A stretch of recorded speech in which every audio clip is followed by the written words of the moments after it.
Bonsoir à tous, bienvenue à ce journal sur la télévision nationale. En voici la vitrine.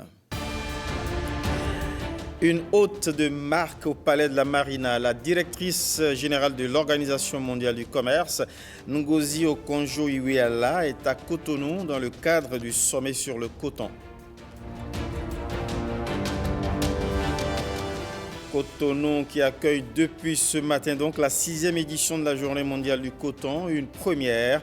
Les acteurs du coton se penchent sur les possibilités de monter en puissance de l'or blanc en Afrique. Il est désormais possible de devenir actionnaire de la Loterie nationale du Bénin. Eh bien, il suffit d'en acheter les actions 4 800 francs CFA l'unité. La LNB fait ainsi son entrée en bourse avec 7 millions au moins d'actions. Zoom sur cette opportunité. Ravi de vous retrouver avec cette livraison de l'actualité. Allons directement à la Marina pour commencer ce journal où le chef de l'État y a reçu la directrice générale de l'OMC. Elle est à Cotonou à l'occasion de la Journée mondiale du coton, une première sur le continent africain. Juste après l'ouverture de cette rencontre de haut niveau, le chef de l'État, Patrice Talon, a donc reçu Ngozi Okonjo-Iweala, la directrice générale de l'OMC, l'Organisation mondiale du commerce. Elle a confié quelques mots de l'audience présidentielle à Marcel Akhossi, Jean Nambima et Patrice Rouillet. Je dois saluer Monsieur le Président Talon, Madame le ministre du Commerce et de l'Industrie et toute l'équipe béninoise pour le bon travail qui est fait pour soutenir le secteur cotonnier au Bénin. Nous faisons partie d'un partenariat pour le coton pour soutenir le pays de C4, les pays de Tchad, Burkina Faso, Mali, Bénin et plus Côte d'Ivoire, qui travaillent à valoriser le coton. Et ce que nous voulons, c'est de transformer le coton ici sur place pour créer plus d'emplois pour les jeunes et d'avoir accès au marché africain et à l'extérieur. C'est extraordinaire d'avoir le choix de Bénin, c'est parce que l'économie marche au Bénin. On apprécie le travail qui est fait sur le coton au Bénin. Donc, Bénin est en avance. C'est pourquoi on a choisi le pays Bénin pour la première célébration en Afrique. Cotonou accueille donc depuis ce matin la 6e édition de la Journée mondiale du coton. C'est la première fois qu'un tel événement est célébré sur le continent africain extramuros, en dehors des murs d'une institution. Les participants réfléchissent à l'évolution de la filière coton, surtout en Afrique. Le ministre d'État Abdoulaye Biotchane en a officié le moment inaugural. C'est au Sofitel devant Amandine Aniebossou et Igor Ayoso. Le coton représente 40% des recettes d'exportation du Bénin. Il joue un rôle primordial dans la croissance économique du pays. Aujourd'hui, le Bénin produit plus de 700 000 tonnes de coton. C'est en raison de ces brillants résultats que la terre des Amazones a été choisie pour accueillir cette 6e édition de la Journée mondiale du coton. La célébration de la Journée mondiale du coton dans un pays de C4+, est un hommage mérité rendu à toutes celles et tous ceux pour qui la culture du coton constitue une source vitale et un moyen de subsistance. Le secteur cotonnier apporte des revenus substantiels aux populations de nos pays. Nous devons donc œuvrer pour la préservation et à l'amélioration de ces ressources dans leurs intérêts. Cette 6e édition de la Journée mondiale du coton, placée sous le thème « Le coton pour le bien de tous », marquera sans nul doute un tournant décisif dans l'évolution du groupe du C4 plus la Côte d'Ivoire et de l'avenir du coton en particulier. La transformation du coton sur place et l'insertion de nos pays dans les chaînes de valeur régionales et mondiales des textiles et de l'habillement constituent des enjeux majeurs de notre engagement dans le partenariat pour le coton. L'industrialisation de nos pays pour transformer nos matières premières, notamment le coton, afin de créer de la valeur ajoutée, afin de créer les emplois, n'est pas une urgence. C'est une exigence. Cette célébration est une tribune pour les participants de réfléchir à la mise en place d'une chaîne de valeur performante. La transformation et l'industrialisation du secteur exigent une approche collaborative et globale, impliquant les parties prenantes, y compris les gouvernements, le secteur privé et les organisations internationales, et visant à transformer davantage de produits sur le continent pour progresser dans la chaîne de valeur et créer des emplois pour nos jeunes. La demande internationale en textile et habillement est estimée à plus de 1 500 milliards de dollars américains et marquée par un changement dans les modes d'approvisionnement. Elle offre aussi une opportunité attrayante pour les pays africains producteurs de coton. Cette demande, accentuée par la croissance démographique, crée des possibilités d'investissement et des opportunités. En modernisant nos industries textiles et en intégrant les évolutions mondiales, nous pouvons attirer davantage d'investissements et augmenter la transformation locale de notre production. Que cette journée mondiale de coton soit le point de départ de nouvelles collaborations et l'émergence de projets structurants pour renforcer l'Afrique sur le marché mondial du coton. Il s'agit donc de mutualiser les efforts afin de faire du coton un levier puissant pour l'industrie, la croissance économique et le bien-être de tous. Développer le coton africain, plus qu'une urgence, une exigence aussi sans doute pour le coton bio. Quand on évoque la production cotonnière, on oublie souvent le coton biologique. Pourtant, le Bénin fait partie des 2 producteurs remarquables en Afrique de ce coton. Le coton bio, très coté sur le marché international et dont la culture rigoureuse et respectueuse de l'environnement. Caractéristiques et avantages du coton bio, c'est un sujet signé Patrick Imavo, Estelle Pazou. Avec le coton conventionnel, le coton biologique ne partage que la couleur. La différence entre ces 2 qualités de la fibre se situe à plusieurs niveaux, à commencer par les procédés de production. Le coton bio est un coton qui est produit sans intrants chimiques de synthèse, sans engrais minéraux, sans OGM, organismes génétiquement modifiés. Le coton biologique est une des réponses aux défis environnementaux. Sa culture est sobre en consommation d'eau et intègre également d'autres aspects liés à la sauvegarde de la nature. En utilisant les intrants organiques, cela permet par exemple de préserver les vers de terre, de préserver les insectes utiles. Tout cela, ça fait partie de l'environnement. Et on ne doit pas couper les arbres. Or, nous avons des politiques de ne pas couper les arbres aussi. Donc, en fait, partout où le coton bio s'installe, l'environnement doit être préservé. Il en résulte un textile plus épais et plus agréable. Cette qualité est d'ailleurs très demandée sur le marché international. Et les gens de l'Europe et surtout de l'Amérique du Nord souhaitent beaucoup ce produit afin donc de satisfaire la demande qu'il y a chez eux. Autant que nous produisons, autant les gens prendront. Aucun coton bio n'est invendu. Après la Tanzanie, le Bénin est le 2e producteur du coton biologique en Afrique. Il représente environ 1% de sa production cotonnière et est bien loin de satisfaire un marché de niche dont la demande est sans cesse croissante. Au-delà du coton, posons-nous la question, comment se porte l'agriculture béninoise à la hauteur des efforts déployés par le gouvernement à travers son programme d'action du gouvernement. Le gouvernement, depuis 2016, du Bénin a décidé de réformer le secteur à travers des projets et programmes impactants. Entre mécanisation agricole, aménagement hydro-agricole et subvention des producteurs, le ministre de l'Agriculture est un fermier national, plutôt confiant pour l'avenir de l'agriculture de son pays. L'évolution du péage agricole le rassure, on le voit dans le sujet signé Rebecca Kendiaronde.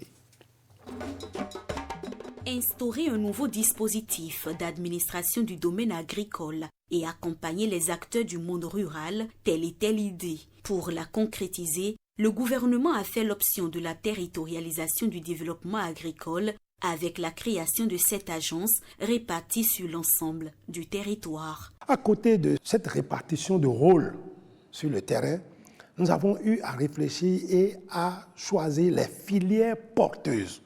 Pour quitter la politique unijambiste d'exportation de coton, il faut bien voir les filières à haut potentiel, à haute valeur ajoutée, les filières conventionnelles, les filières spécifiques comme l'élevage, la production de lait, la production d'œufs et de viande. Et pour chacune de ces filières, il a été mis en place un programme national de développement. La nouvelle politique agricole privilégie ainsi donc l'approche chaîne de valeur ajoutée, faisant de la promotion des filières un axe majeur de croissance économique et de lutte contre la pauvreté. À ceci s'ajoute le programme d'aménagement hydro-agricole. Entre 2016 et 2023, nous avons aménagé 25 440 hectares, soit 4 fois plus. Ceci a permis de maîtriser l'eau et de pouvoir faire une agriculture résiliente. Cette maîtrise de l'eau est surtout en faveur du riz et des cultures maraîchères, partiellement le maïs pour certains qui ont cette ambition-là. C'est dans 67 communes du Bénin que nous avons pu faire ces aménagements-là. La mécanisation agricole, cette méthode efficace pour améliorer la productivité des cultures, est désormais adoptée au Bénin. À travers la Société nationale de mécanisation agricole, le gouvernement accompagne les agriculteurs, mettant à leur disposition des motoculteurs et des tracteurs. Cela déjà a permis d'amener le taux de mécanisation à 15, 16, 17%. Nous irons facilement à 30% parce que pour la campagne en cours, nous sommes en train de commander près de 5000 kits, nouveaux kits, qu'on met à la disposition des producteurs à moitié prix pratiquement pour ce qui est conventionnel et avec une subvention de 30 à 40% sur les équipements optionnels. Toujours dans la logique de faciliter la tâche aux producteurs, afin d'accroître le rendement, il a été mis en place le Fonds national de développement agricole. Ainsi, plusieurs projets sont subventionnés. L'État y a mis 100 milliards de disponibles pour pouvoir aider à aller au financement. Le FNDA ne finance pas, mais le FNDA facilite le financement. Et pour ce faire, le FNDA s'est entouré des banques, environ 8 banques, et d'autres systèmes financiers décentralisés avec lesquels des contrats sont faits. Programme d'action du gouvernement volet agriculture, le bilan s'affiche visiblement reluisant. Des réformes sont toujours en cours pour performer davantage le secteur afin de garantir à chaque Béninois un repas sain et à coût réduit. Voilà pour l'agriculture. Quid de l'eau à boire, l'eau propre pour les citoyens dans les derniers kilomètres du pays? Eh bien, l'eau potable est désormais disponible dans les écoles, à cantines, dans les contrées les plus reculées, comme les communes de Materi et Tanguita. Des localités qui valent le safari au parcours parfois rugueux. Qu'importe, cela n'a pas émoussé les ardeurs du projet eau potable pour école à cantine. On ira voir les postes d'eau autonomes construits sur budget national partout. Témoin, François Zinsou, Blaise Adampo. Cela se mérite.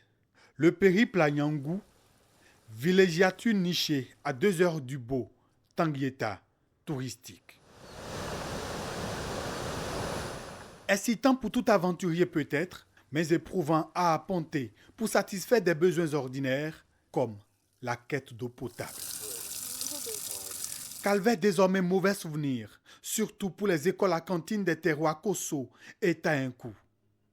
Des ouvrages leur sont réalisés par le projet eau potable pour école à cantine, PEPEC. Il arrivait que l'eau manquait et en plein coup, on est obligé de les renvoyer dans le village pour aller chercher. Les choses ont changé, les cours ne sont plus arrêtés.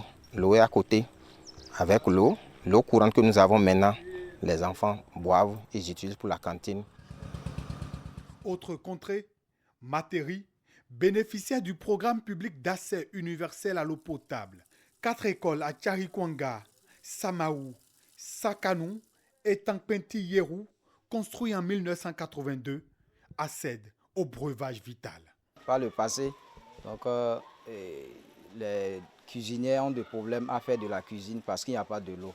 Donc avec l'arrivée de cette pompe, en tout cas les repas sont prêts, c'est-à-dire à temps.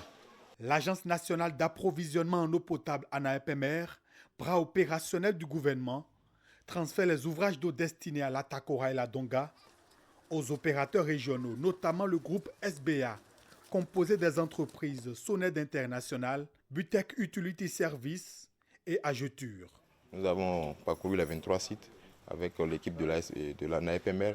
Donc nous venons de finaliser ce transfert.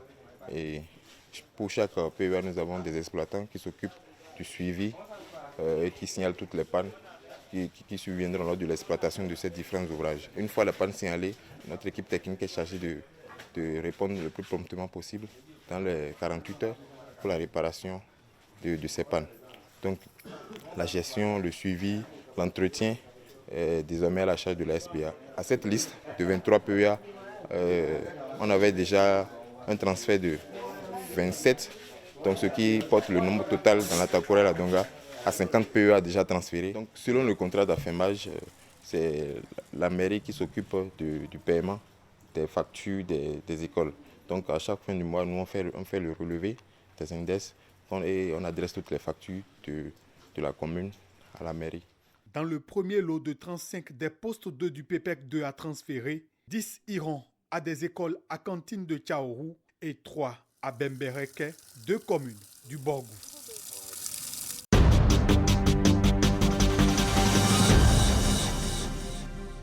Vous cherchez un placement pour valoriser et rentabiliser vos économies? Eh bien, tenez, c'est tout simple.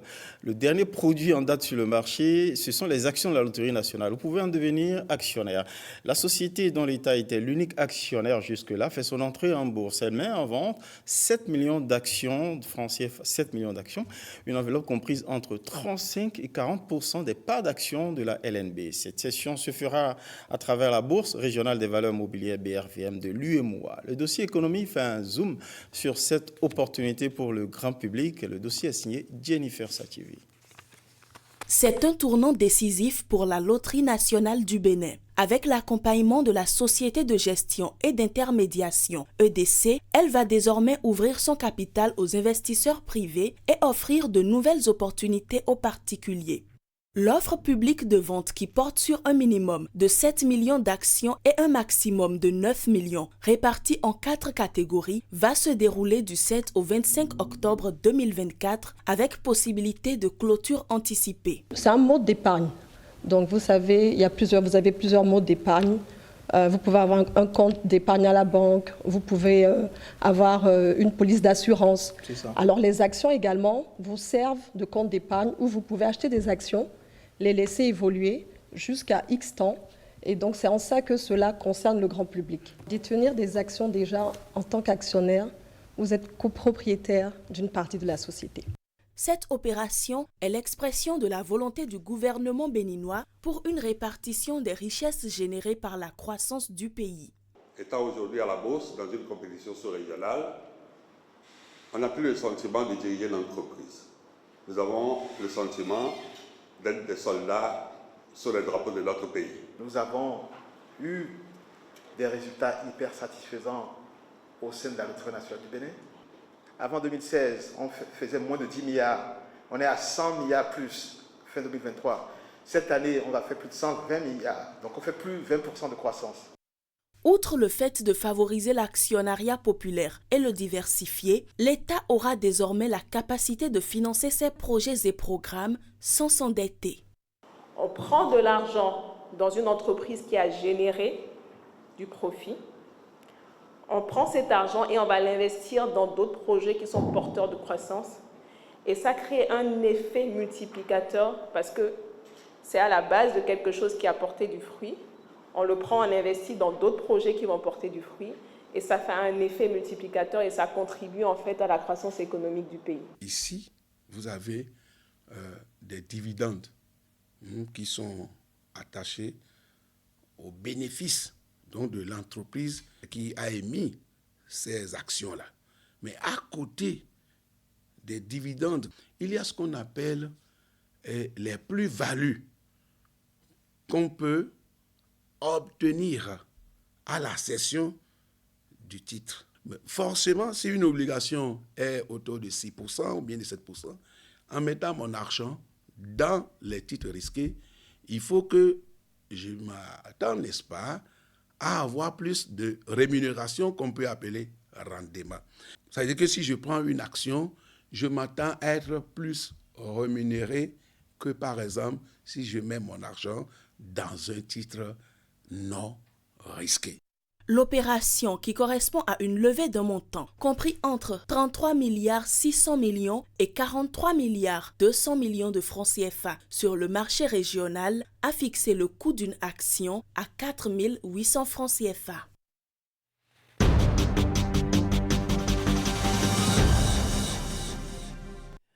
Aujourd'hui, 7 octobre, on célèbre la Journée mondiale de l'habitat avec un mot d'ordre, engager la jeunesse pour créer un meilleur avenir urbain.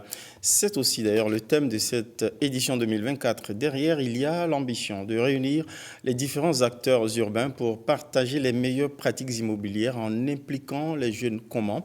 Élément de réponse dans ce sujet que nous propose Amandine Aniambossou. La pauvreté, les inégalités et la menace du changement climatique, autant de défis majeurs à la croissance équitable et à la résilience des zones urbaines sur la planète. Selon l'Organisation des Nations Unies, d'ici à 2050, les villes devraient accueillir environ 70% de la population mondiale. Il est donc essentiel de bâtir des villes dynamiques, inclusives et résilientes afin d'atteindre les objectifs de développement durable. Avec le changement climatique, les gens ailleurs meurent de chaleur, donc il faudrait effectivement que l'habitat tende vers l'écologie, c'est-à-dire dans la nature. Donc je vais même dire un habitat vert. Vous sortir de l'habitat pavé que nous avons, il faut imiter un peu je vais dire nos parents des campagnes, mais qui ne savaient pas qu'ils vivaient dans un habitat moderne. Donc il faudra habituer la population à vivre dans une communauté et non à vivre dans l'individualité. Le monde s'urbanise rapidement et de nombreux citadins sont aujourd'hui jeunes. Et cette jeunesse constitue un formidable potentiel de développement. Pour tirer le meilleur parti de ce potentiel, il faut investir dans l'éducation. La jeunesse, quel est son rôle dans ça?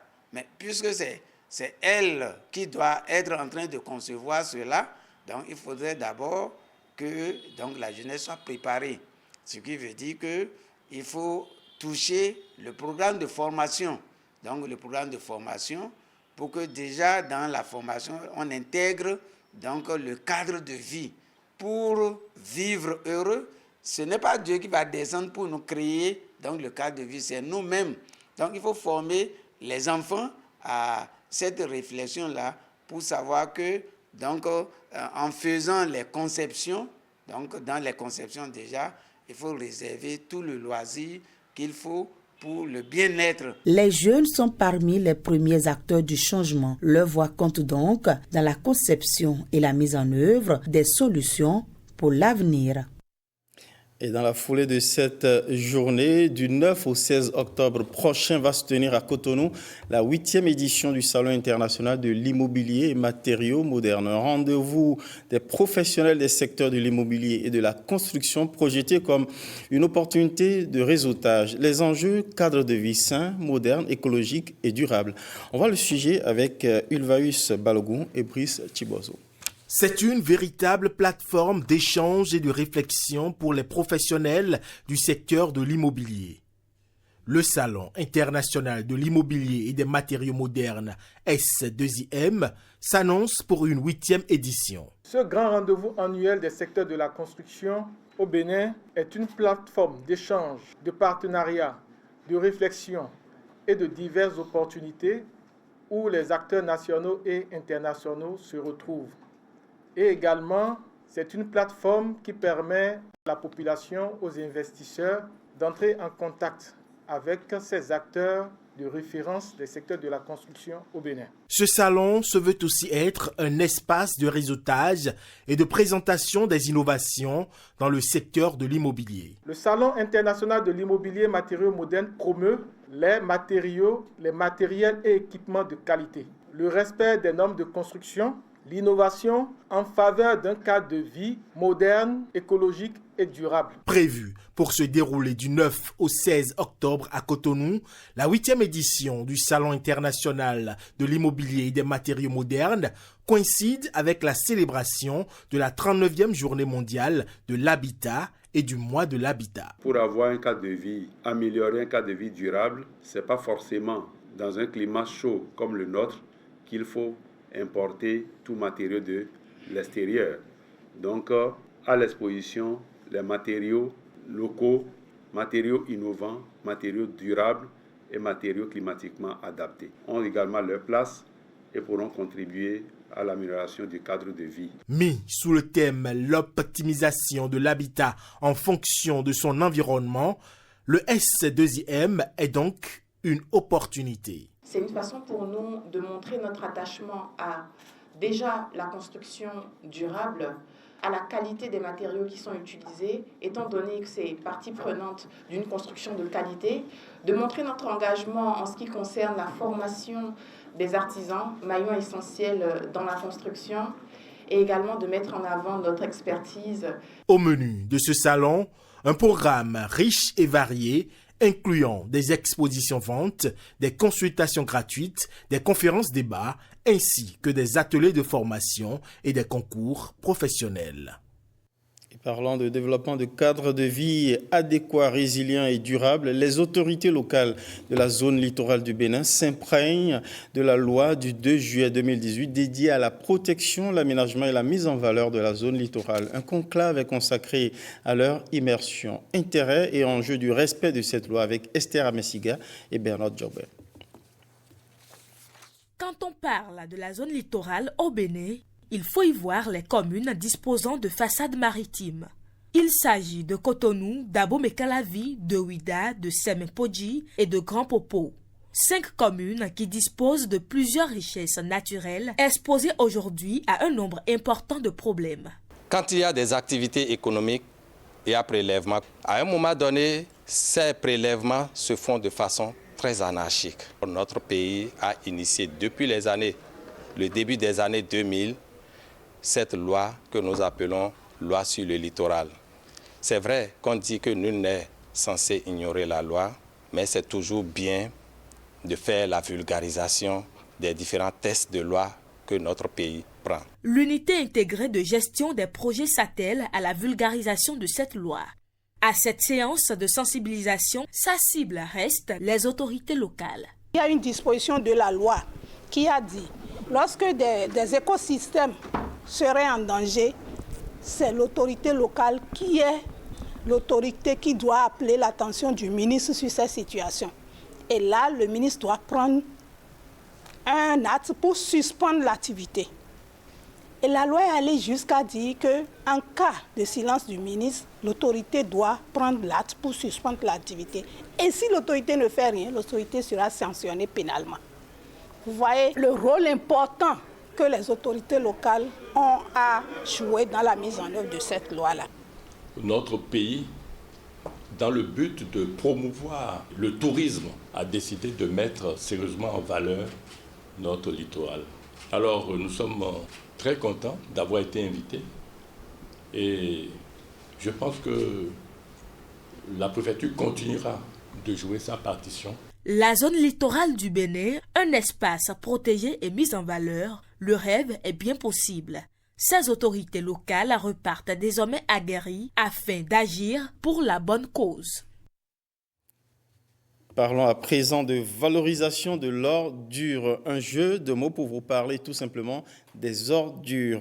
Pour valoriser les déchets, la Société de gestion et de la salubrité du Grand Nokoué a initié le programme éducation éco-citoyenne en milieu scolaire. 20 établissements du Grand Nokoué sont sélectionnés et impliqués dans la phase pilote. On voit le sujet avec Patrick Imanvo et Arnaud Adadja. C'est parti pour la phase B du programme d'éducation à l'éco-citoyenneté en milieu scolaire, PIMS 2023-2024. Sont réunis dans cette salle par la Société de gestion des déchets et de la salubrité, des responsables des écoles pilotes retenues après sélection. Au thème d'une journée de formation, ces responsables vont être aguerris sur les bons gestes de préservation de l'environnement. De retour à la maison, ils vont faire un feedback, apprendre les gestes qu'il faut, comment entretenir son environnement et faire comprendre au fait à tous ceux qui les entourent que ce que nous appelons déchets, en effet, c'est une richesse. Les activités du PIMS consistent dans des jeux d'éducation au développement durable que nous déroulons dans les écoles. Nous avons également un livre de contes que nous avons édité à l'endroit des enfants. Nous avons des biogaz, des biodigesteurs que nous installons dans les écoles pour inciter justement les apprenants à s'intéresser à la valorisation des déchets, notamment les déchets organiques. Comme slogan du PIMS, le déchet est une ressource, Le déchet, c'est de l'or. Au fur et à mesure que ces responsables d'école et leurs enfants entretiennent l'environnement, ils apprendront à approvisionner leur porte-monnaie. Et je crois qu'avec les nouveaux outils, ça nous aidera à avancer dans cette sensibilisation et dans cette communication pour que nous puissions mieux prendre soin de l'environnement qui est le nôtre. Amener les enfants des écoles et ceux des quartiers à une prise de conscience face aux défis environnementaux et faire connaître l'importance de leurs actions sont entre autres objectifs du PIMS. On va parler à présent de la qualité des soins néonataux essentiels pour assurer la santé des nouveau-nés. Depuis quelques années, la Fondation Kézi œuvre pour un Bénin à faible taux de néomortalité. Un rendez-vous est organisé pour attirer l'attention de tous. On le voit avec Saint-Tiche Quimpon et Igor Ayosso. L'accouchement ou le premier mois de vie est la période la plus risquée pour l'enfant. Les enfants mort-nés restent un problème prioritaire avec près de 2 millions de bébés mort-nés chaque année selon les chiffres de l'UNICEF. En 2023, la Fondation Kézi lançait pour la première fois la rencontre des partenaires du NEST, la technologie essentielle de suivi néonatal. L'édition va se répéter cette année. J'ai le plaisir d'annoncer qu'aujourd'hui, on a lancé la deuxième édition du NEST Partners Meeting. Donc, on a invité 7 délégations de 7 pays francophones africains. Ils sont là à Cotonou jusqu'à vendredi. On va discuter sur la santé maternelle néonatale, les difficultés, les problèmes, les solutions qu'on peut mettre à disposition. Donc, c'est une conférence ouverte aux partenaires. La Fondation Kézi, on a un partenariat avec l'hôpital Saint-Jean-de-Dieu de Tangueta. Depuis 2012, on travaille sur Bénin. Donc, c'est un partenariat qui a commencé longtemps, ça fait longtemps. Donc, on a construit l'unité de néonatologie dans l'hôpital de Tangueta. On va visiter la néonatologie du Choumel. Donc, c'est l'occasion pour les partenaires de connaître la réalité qu'il y a sur place au Bénin. Au Bénin, depuis quelques années, la Fondation Kézi œuvre pour un Bénin à zéro taux de néomortalité. Un séminaire de 5 jours qui va se tenir du 7 au 11 octobre 2024.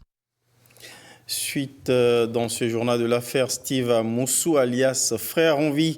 L'audience publique a eu lieu ce lundi 7 octobre, aujourd'hui même, à la Cour de répression des infractions économiques et du terrorisme. La Cour a évoqué ce dossier, mais les avocats de la défense ont demandé à la Cour, présidée par le magistrat Célestin Kounon, de le mettre en attendant de côté. Et la Cour a aussitôt renvoyé au 18 novembre prochain cette affaire. Pour rappel, le frère Onvi a été inculpé de harcèlement par voie électronique, d'incitation à la rébellion et à la publication de fausses nouvelles. On continue ce journal en parlant de paix. Paix pour la nation, en particulier paix pour le chef de l'État et son gouvernement. C'est en ces termes que Sa Majesté Dada Dewenode Béhanzin a prié ce dimanche pour le président de la République. Par ces temps agités au plan politique, le souverain invite tout le peuple béninois à opter pour la paix depuis le palais central de Dada Rugbadia. On prit part à cette séance et déclarations publiques des autorités politiques et administratives, dignitaires, têtes couronnées et autres ressortissants du département. On écoute.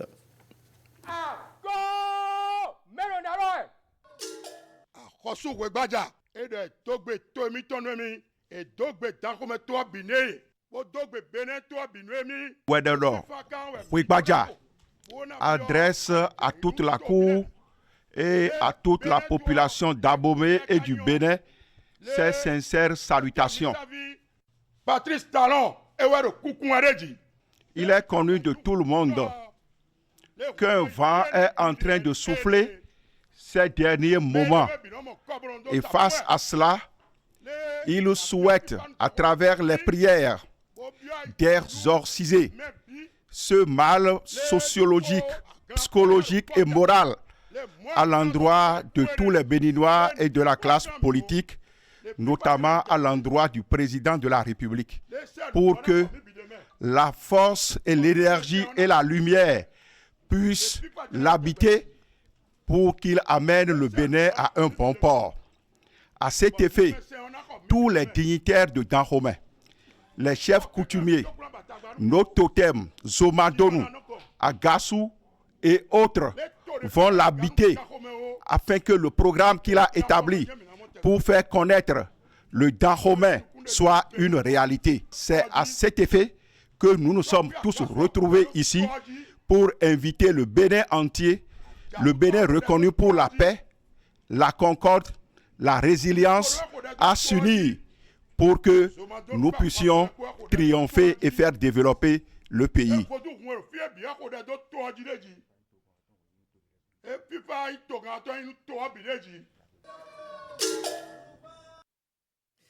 C'est sur cet appel à la paix que prend fin ce rendez-vous d'actualité. Merci pour votre fidélité. Merci à toutes les équipes.